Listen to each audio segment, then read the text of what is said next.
from our library, our public library update.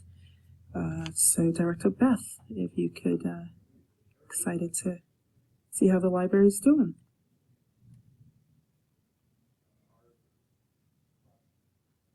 Yep, when it's green, Okay. you're live. All right. Well, thank you so much, Mayor, or members of City Council, for allowing me to come and present about the library today. I know you have quite a bit of an agenda, so I hopefully won't take up too much of your time, and hopefully the information I share is going to be informative, and I'm happy to take any questions. So for the Upper Arlington Public Library, we do have 3 locations: the Tremont Road branch, the Miller Park branch, and the Lake Road branch. I'm going to go over a few different items, just who we are, how we are governed, about our strategic plan, our 2026 priorities, a little bit about our funding structure and our expenditures, how we serve our community, and how the community uses the library. So I don't know, who do I? Thank you.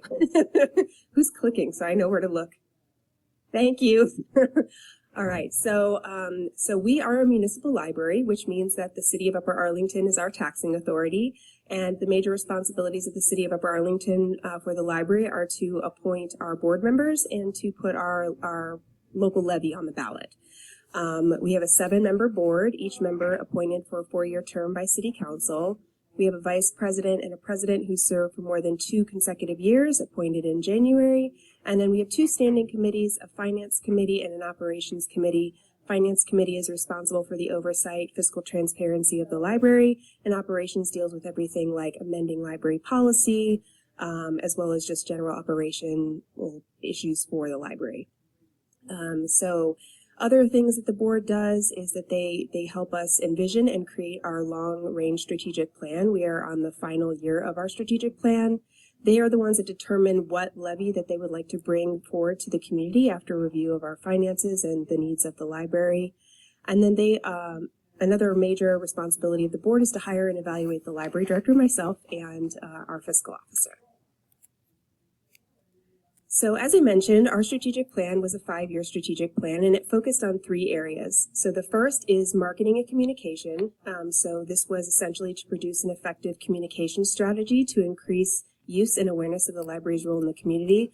I can't tell you how many times where we will tell someone of something that we do at the library and they'll say, I didn't know you did that. So again, part of our strategic plan was to communicate all of the wonderful things that we do. So we had a website redesign, a whole new branding, a guide and template, and sort of solidifying our look and our messaging to the community. Our new mission statement is that we build connections that make lives better. We are more than just books. We are so much more. The second is use of space. This was knowing that we need to optimize our space that provides welcoming and engaging and purposeful activities. The use of libraries over time has changed dramatically. And I'm going to go into that a little bit more as I talk about our master facilities plan. But we know that there are more needs that we can be meeting besides just books. And there are things that we need to do, and we're using our master facilities plan to inform those decisions. And then finally, customer impact is making sure that we're providing exceptional experiences for everyone. And that ranges from everything from investing in outreach and homebound delivery for residents who cannot leave their homes. We make sure that we deliver materials to their homes. We go out into the community, so it's really getting outside of our 4 walls and making sure that we're meeting those needs outside of our facilities, as well as investing in programming and events and things like that at the library. So for 2026 specifically, we have a few areas of priority. So first, obviously, is our master facilities plan, and there are 3 items that we're really gearing towards. So one is a new roof at Tremont. For those of you who have been to Tremont, you can see the giant tarp with the hose in it that's letting the water drain from the roof. We are working on that. We are getting that fixed. It was a critical maintenance update that we needed, was to repair the roof at Tremont Road. But we had deferred that maintenance for many years because we didn't have the funding. It's going to be over $1 million to fix just the roof at Tremont. And so we made sure with our additional levy money that we were setting those funds aside to make sure that we could do that. The The second is a Miller Park refresh. So Miller Park is our smallest location, only about 3,000 square feet. But we're still making sure that we're putting our touches on that and making sure it can be the most efficient space that it can be. And so we're doing some light renovation and some furniture replacement.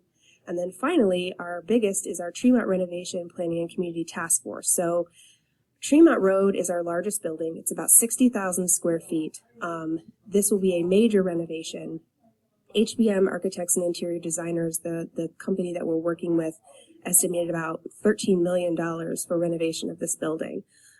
We have plans to set money aside, and I'm going to talk a little bit in detail about how we are funding that project. But I knew that I needed taking a play out of the city's playbook and Parks and Recreation and the amazing amount of community engagement that you do around all the decisions that you make. Like, we need to do that too. And so I had the Board of Trustees reach out to people in the community that had backgrounds in construction and finance, planning, visioning, and just those community connectors, people that could be advocates for the renovation and really know what people are looking for. And then Debbie McLaughlin is on our task force as well. And so she's able to, as you've been through the community center task force, helping us to inform some of those decisions as well and how we can be a better partner. Second is our cybersecurity initiative. You may be aware of the new legislation in the state of Ohio requiring organizations to adopt a cybersecurity policy. We are currently working on that, and we'll have something before our board at the end of June, but that's been a very in-depth and very robust process that we've been going through. And then finally, we did ratify our new contract with the union that was ratified in April 7th. And so we have that as a 3-year contract that will end in 2029. Okay, so how we are funded. We have 2 major sources of funding and then 1 smaller source.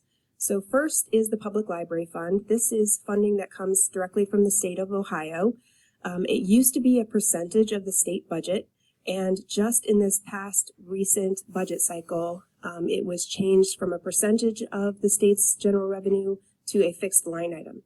So when they met, they basically said, this is the amount of money that we're going to give libraries. So on one hand, it's good because there's not going to be the fluctuations as we see the dips and changes in the economy. But we're also not going to see the benefit if the states get more money. The libraries do not get any more than what they've been given on that line item. Now, I will say that this has caused some concern among library directors and fiscal officers in the Ohio Library Council. We're watching future state budgets very closely to see the long-term impact. But the one thing I can tell you is that libraries receive the same amount of state funding that we did 20 years ago.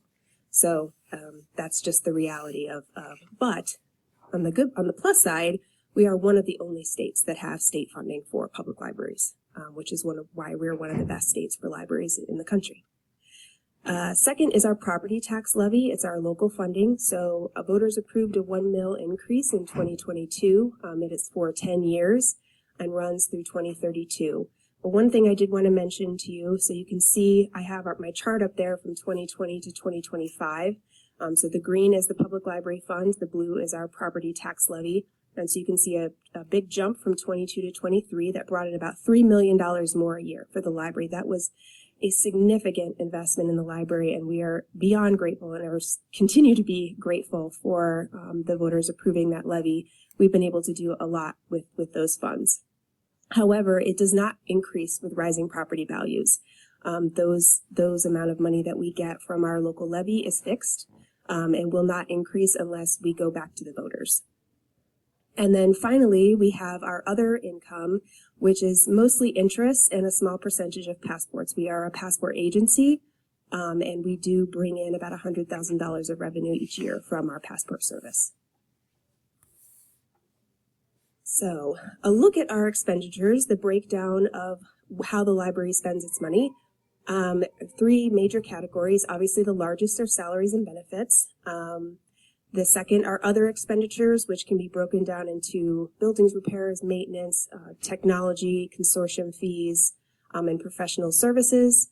And then the green is library materials. So you can see that the largest jump has been salaries and benefits from 2020 to 2026, and the others have been modestly increased. but it is a 23% increase in just 6 years. So again, that's just something that we're keeping in mind as we go forward, making sure that we're spending and being fiscally responsible.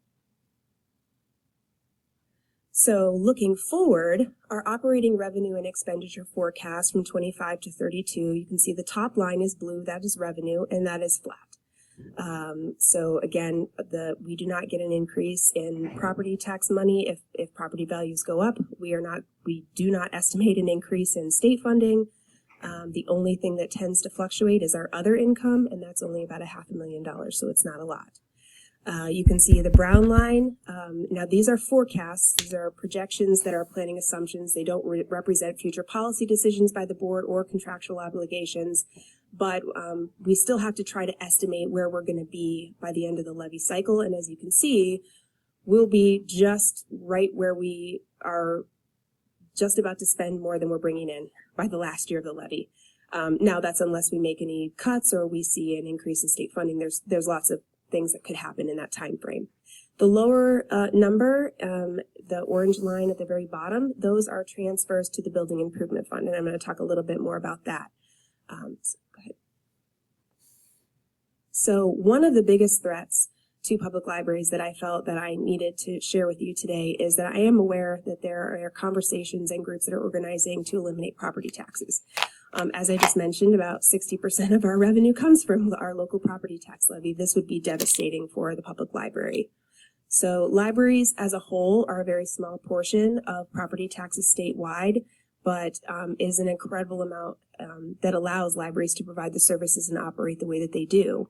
So eliminating property taxes would impact libraries in a big way. We would have to close branches. There would be huge service reductions.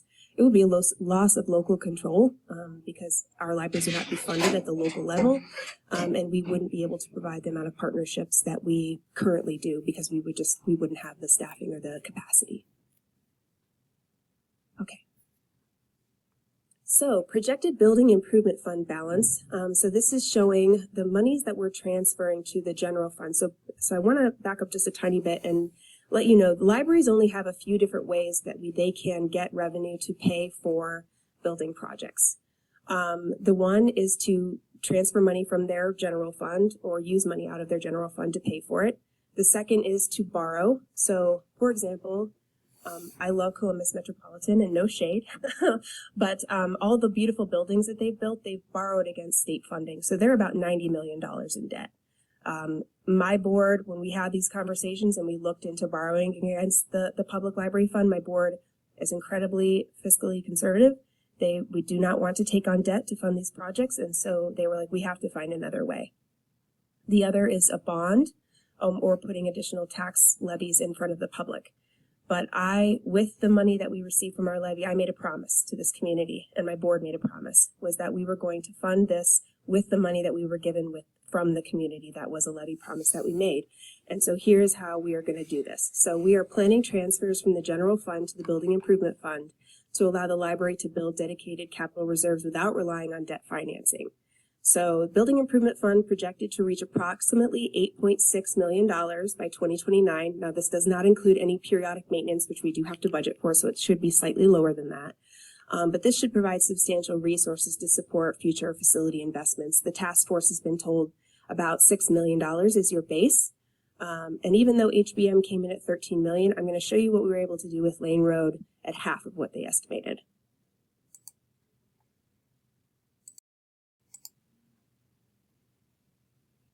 Another thing I wanted to show you with our other expenditures really quick, I know this is probably a little bit too much detail, but our other expenditures kind of showing why they jumped so high from 2020 to 2025 are two main categories. One is technology software, and Consortium is taking more and more technology software to operate the library.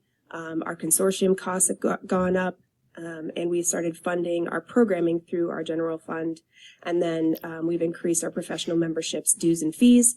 The one area that we have not seen a huge jump is building maintenance and our utilities costs, thankfully. Okay, so hopefully I'm going to show you here investing in Lane Road. I'm so glad this video worked. I'm going to take you on a little journey of our Lane Road branch. This is our medium-sized location and the renovation that we were able to do. So you can see that the total cost was $1.5 million, and the majority of it was in the ceiling. It was the HVAC controls, the ceiling repair, and only about $418,000 of it were spent on furnitures and fixtures, which included the carpeting. But you can see we still have an incredibly robust collection. We still see about 10,000 visitors a month to Lane Road. We added 2 new meeting rooms, which I'm going to show you here in a bit. This is the young adult space. So now there are tables and chairs where there used to be just collection. So a lot more seating and availability. There's the Friends of the Library bookstore that brings in revenue to the library. Our service desk, a new workroom. Lane Road does have their own video game collection now because they were requesting them from the Tremont location. We have a new offering called Quick Pick, which are hot popular titles that are not available for reserve. So any of our 3 buildings where you come in, you could find one of the most popular items and get that right away. So we definitely did a lot at Lane Road, overwhelmingly positive response from the community. Here's our 2 new meeting rooms that we added. And then in the lower level, I'm going to show you our early learning play area space. We didn't do as much renovation in the lower level, but you can see here we added the near the Lane Road location, we have a tree walk. And so we wanted to make sure that we carried the theming of that location throughout the building. So down here we have our meeting room, which has remained the same, but we did purchase all new tables and chairs, new audiovisual equipment. The tables are flip-top nesting. I know that a lot of this sounds very boring, but it's very exciting to me. So going into the youth space, we have our early learning play area. This existed prior to the renovation. We fundraised about $80,000 for this project. And thank you to the Community Foundation, the Rotaries, and the Friends of the Library for making that space possible. It is incredibly popular. We did purchase new picture book shelving. You'll notice now there's casters on there then, but now they are little movable things. But some of the shelving in that lower level is now mobile. So if they need to rearrange things, flexibility is key in our spaces so that we can change with changing needs and changing expectations. There's our train table and the interchangeable kiosk that the staff switch out theming. So every time the kids come to the library, their experience is new and fresh.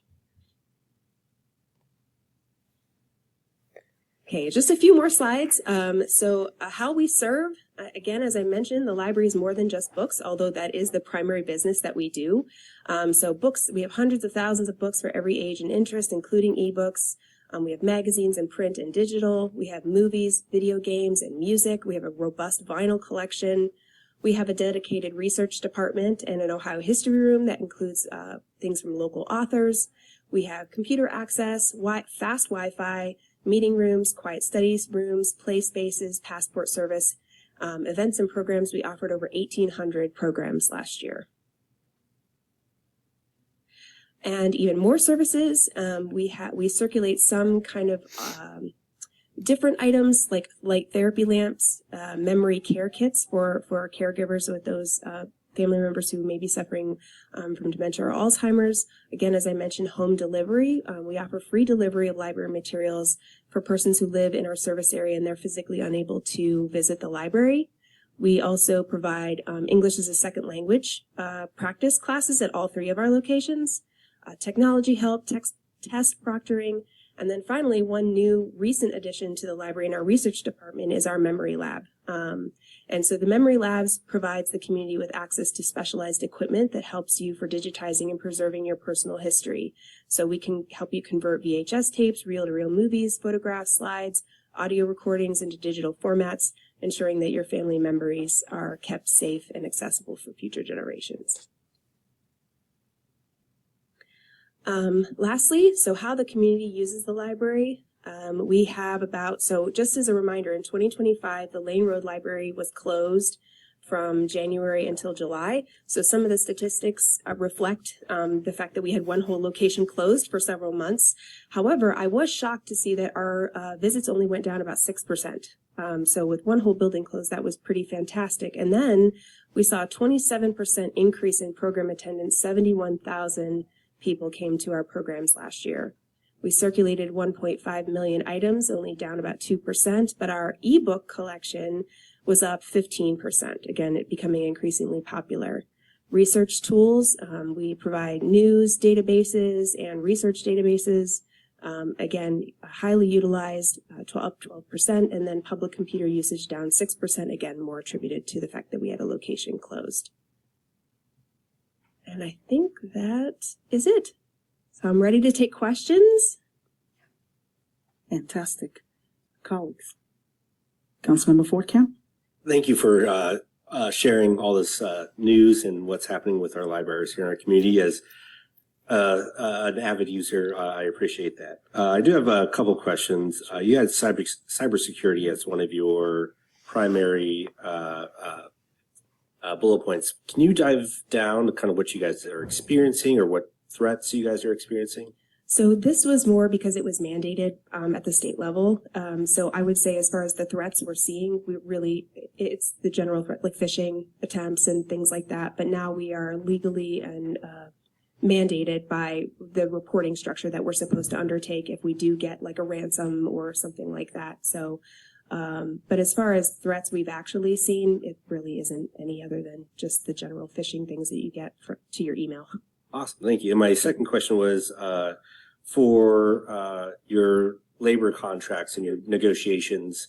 What does that look like going forward for you guys? How often are you looking to renegotiate, or kind of what's that looking like for the library now? Yeah, that's a great question. So the contract was ratified on April 7th. It is a 3-year contract, which I learned is standard.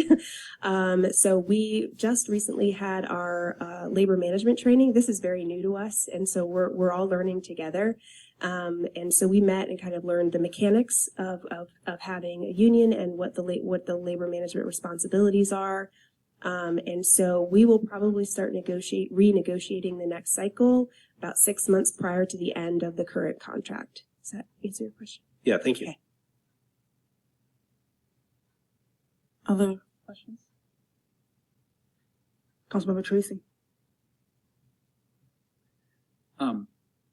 I saw you had the memory lab services and some other services that are kind of not in the core business of just giving people books. Yeah. I'm wondering, are there charges for those services? No, there are no charges. Okay. I also wondered, I noticed there was a great increase, I suppose, or perhaps a much higher usage of ebooks compared to paper. I wonder, how does the expense compare of ebooks versus paper, and what are the library's plans are we going to continue to go in that direction in response to user demand, or what's the thinking there? That's a great question. So we are part of a consortium also for ebooks. It is the Digital Downloads Consortium. And so part of the expense is there are 17 libraries in Ohio that contribute to the entire collection of Overdrive. And so they estimate number of card holders and things like that. And so they say, here's how much money we would like you to give us. And that all goes into one giant pool. Now, we have invested in Overdrive Advantage, which allows priority access for our card holders. But we're spending about $100,000 a year. But that's not anywhere near in comparison to what we spend on our book collection. If I could just offer a personal observation on that. I use the library a lot, both paper and the ebook collection, and I very often go to paper just because I can't get the ebooks, or it's just a very long waiting list. So I wonder if it makes sense to think about. I don't even know if there's a better option for the ebooks, but it seems like right now it's really hard to get stuff. I will say that if you haven't tried Hoopla, there is no waiting. So everything in the catalog for Hoopla, ebooks, audio, especially audiobooks, music, some graphic novels, all of them are freely available, but you're limited on how many borrows. I think we're at 7 or 10. I think we feel like we just changed it. And then the library just pays per circ. So basically, we only pay if you use it. So that's one option. I would say quick picks are also the other thing that we've tried to diversify the holds lists. You may just come into the library one day and the book that you've been waiting for is right there on the shelf. Councilmember Kulowicz? Thank you, Madam President. Thank you, Director. Thank you to you and the board for all you do. Could you talk about the marketing program a little bit? What are the most effective ways you've found to disseminate information about what the library Yes. provides? So not just through branding, but also targeted marketing. We work through extensively with my marketing manager on, so one was a re-engagement campaign. So we can tell, we have a product called Orange Boy that tracks the use of the library, and we can see when someone's gone inactive. And so what we do is we will reach out to those members, say, hey, you haven't, I'm sure you guys get those emails from other companies that are like, we miss you. We haven't heard from you in a while. Well, now we're doing that too. So that was one. The second was making sure that we're targeting marketing based on usage. So one of the things that Orange Boy can do for us is if we have a user who's primarily what they call bedtime stories, so someone who primarily checks out picture books, they will, it'll send them an email about new picture books as well as upcoming youth programs. So we're not blasting you with everything we're doing. We're really targeting specific people on the use that they have with the public library. I'm trying to think. The other things that we did for our marketing plan, obviously you saw all of our new signage out, so we're very identifiable now.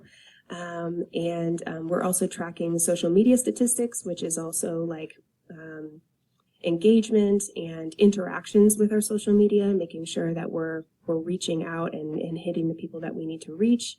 And I'm happy, we actually have a whole branding guide and everything that encapsulates our marketing plan. I'd be happy to share that as well. Any other council comments, questions?